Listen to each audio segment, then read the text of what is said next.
বেতন পাবে প্রতিদিন ২,০০০ টাকা। আমাদের সাথে কাজ করুন ঘরে বসেই। এই ধরনের মেসেজ অনেকেই তাদের ফোনে বা হোয়াটসঅ্যাপে পেয়ে থাকেন। এগুলো কি সত্যি কোনো কাজের অফার? কি ধরনের কাজ আপনাকে দিয়ে করানো হবে? এই কাজগুলো কি আদৌ আদৌ বৈধ? কারা এই ধরনের চাকরির অফার দিচ্ছে? এ ধরনের প্রশ্নের উত্তর নিয়ে আজকে আমরা কথা বলবো দ্য নিউ নেশনের নিউজ অ্যানালাইসিসে। আমি হাফসা হোসেন। আচ্ছা, এই ধরনের প্রতারণাগুলো যে হচ্ছে সেগুলো ফোন কলের মাধ্যমে, হোয়াটসঅ্যাপ, ইনস্টাগ্রাম, ফেসবুক যেকোনো অনলাইন প্ল্যাটফর্মের মাধ্যমে হচ্ছে। তারা আপনার বিশ্বাস নিয়ে আপনাকে প্রথমে এই টাকা দিয়ে আপনার পার্সোনাল ইনফরমেশন যেগুলো হয়, ফোন নাম্বার, অ্যাকাউন্ট নাম্বার, সেগুলো নিয়ে আপনার অ্যাকাউন্টে টাকা নিয়ে উধাও হয়ে যাচ্ছে। আপনারা যদি কখনো এই ধরনের প্রতারণার শিকার হয়ে থাকেন তাহলে সঙ্গে সঙ্গে পুলিশের সাথে যোগাযোগ করুন।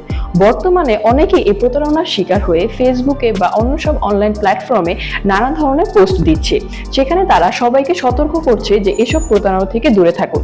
কাউকে নিজের পার্সোনাল ইনফরমেশন দেওয়ার আগে কারোর সাথে কথা বলে তারপর সেগুলো শেয়ার করে থাকেন, যে যেই প্ল্যাটফর্মে আপনারা এই ইনফরমেশনগুলো দিচ্ছেন সেগুলো সেফ কিনা। পুলিশ গত বছর একজন চাইনিজ এবং বাংলাদেশি 19 জনকে গ্রেফতার করেছে। এবছর জানুয়ারিতে আরো 9 জনকে গ্রেফতার করেছে এই চক্রান্তে যারা জড়িত ছিল। আপনারা যদি এরকম প্রতারণার শিকার হয়ে থাকেন তাহলে সঙ্গে সঙ্গে পুলিশের সাথে বা কোনো বিশেষজ্ঞের সাথে আলোচনা করুন। এসব প্রতারণা থেকে নিজেকে দূরে রাখুন, ভালো থাকুন। আজকে এ পর্যন্ত। পরবর্তীতে অন্য কোনো বিষয় নিয়ে আপনাদের সাথে আবার দেখা হবে।